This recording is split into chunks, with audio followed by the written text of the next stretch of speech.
Spirit Airlines is dead. May 2nd, 2026. Gone.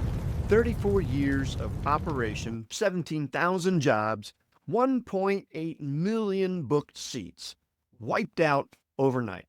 And you know what their final message to customers was? I want you to hear this because this is almost too perfect. All flights have been canceled and customer service is no longer available.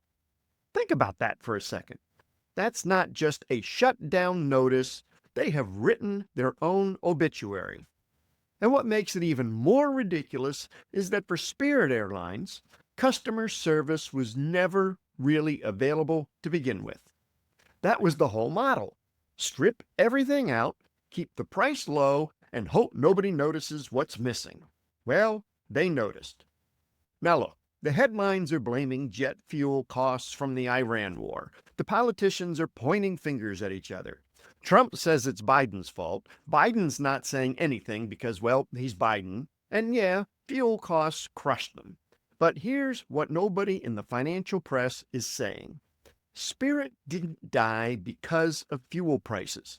Fuel prices just finished the job that their business model started years ago. Here's what I mean.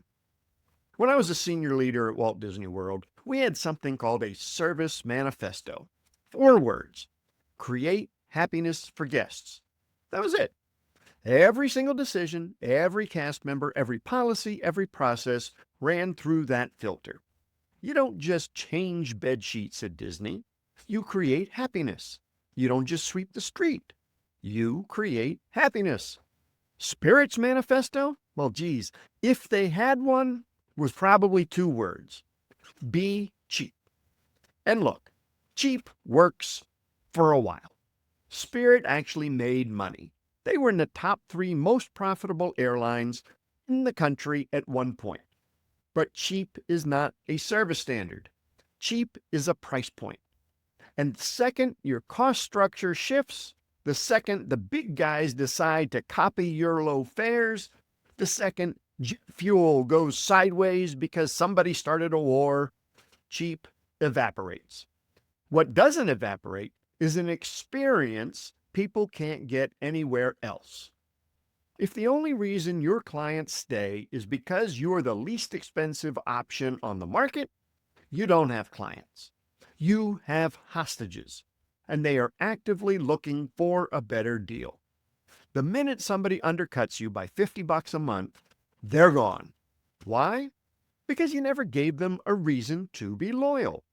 Spirit Airlines built an $8 billion company on the promise that they could not keep forever. You might be building your business the same way right now and not even know it. So here's the question I want you sitting with this week. If you raised your prices 20% tomorrow, which clients would stay without blinking? Write down those names. Those are your real clients, the ones who stay because of how you make them feel, how you communicate, how consistent and predictable your experience is. Those clients aren't comparing you to the cheapest option in town. They're comparing you to the worst experience they ever had somewhere else. And if you can't write down one single name, you don't have a pricing problem. You have a service and experience problem. Disney does not compete on price. Ritz-Carlton doesn't compete on price. My carpet cleaning here in the Eastern Shore of Maryland does not compete on price. And we've raised prices every single year since 2010. You know what all 3 of those have in common?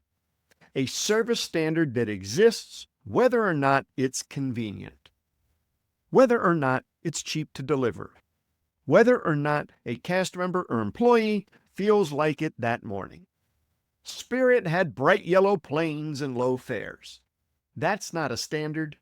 That is a costume. Build the standard first. Price accordingly. Then, when the market gets weird, when fuel spikes, when a competitor drops their rates, or when the economy does something stupid, you've got something underneath you that holds. Spirit didn't. Now they're gone. Don't be Spirit.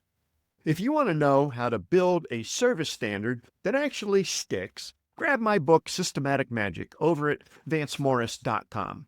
It's the same system I used to build the #1 character dining destination in the entire Walt Disney Company. And I promise, it's a lot cheaper than an $8 billion bankruptcy.